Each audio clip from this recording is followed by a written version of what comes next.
tentang ijazah palsu ini sejak tahun 2022, ya.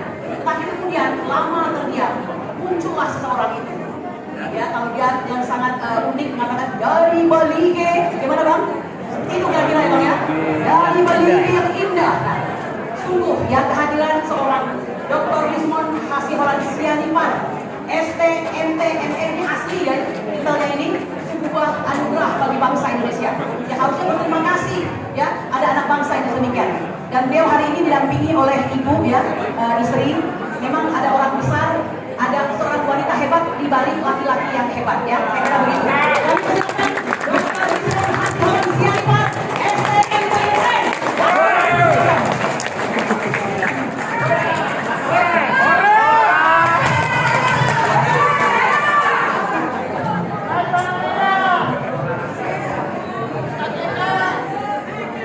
Horas. Saya tidak pintar berbicara ya seperti Dr. Wisnudo, karena kemampuan saya lama di komputer dan engineering, jadi bahasa saya seringnya berantakan. Jadi begini, sejarahnya memang sebagai seorang insinyur, saya memang orangnya sangat cuek, tidak peduli lingkungan, tidak peduli apa yang dialami bangsa kita. Tetapi saya bersyukur istri saya yang memang untuk mengingatkan saya bahwa kalau ilmu kita itu ternyata bisa dipakai oleh untuk negara ini. Jadi mulai dari kasus Jessica, saya juga di kasus Cirebon, dan di YouTube saya juga membahas tentang terbantainya 6 laskar FPI, di mana polisi terbiasa untuk memanipulasi barang bukti. Di kasus Jessica Woso, ya, Tito Karnavian, Krishna Putri, Muhammad Lalazar, dan Christopher Harmanrianto, itu komplotan polisi penipu. Mereka menggunakan bajingan tolol. Tito Karnavian terutama Di dalam negeri. dialah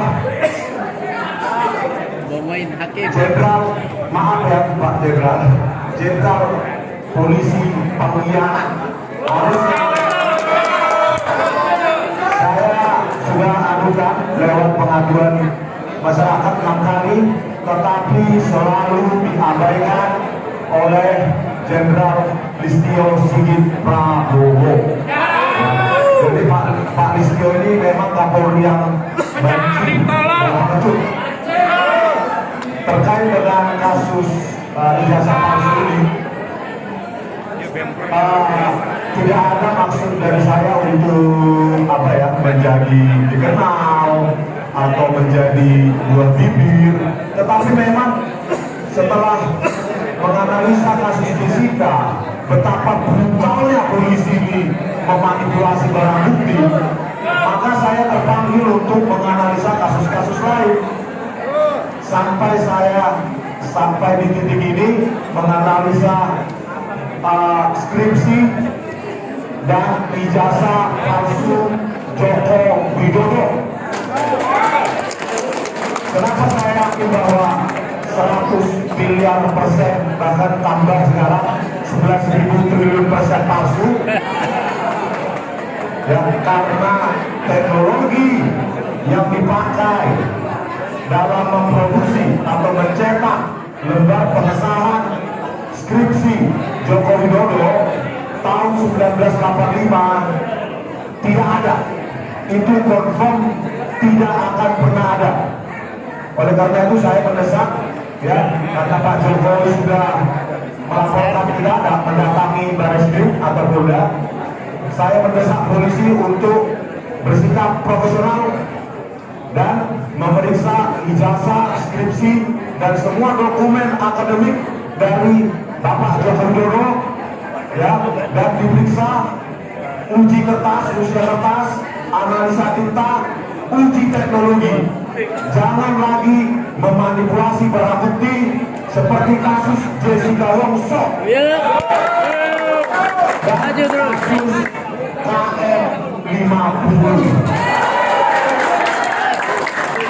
Horas. Saya berpikir saya tidak mendapatkan dukungan seperti ini, Bapak Ibu. Saya pikir kami sangat terharu melihat harapan Bapak Ibu supaya kelak, ya, kenapa kita harus bongkar ini, supaya kelak tidak ada lagi presiden yang tipu-tipu, ijazah dan skripsinya palsu. Ijazah seperti yang saya terangkan tadi malam di iNews, ijazah bukanlah sebuah aib atau penyakit kulit, penyakit menular yang harus disimpan.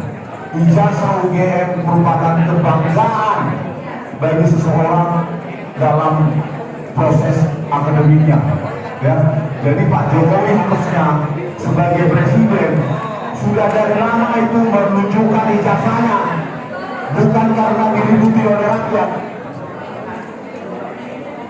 Terakhir, terima kasih Pak Jenderal dan semua tokoh masyarakat yang hadir. Perjuangan ini akan panjang karena yang kita lawan bukan hanya Joko Widodo, tetapi para penjilat-penjilat kekuasaan yang lain. Terima kasih. Selamat berjuang.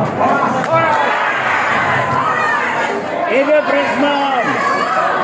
Hidup Rismon. Maju terus Rismon.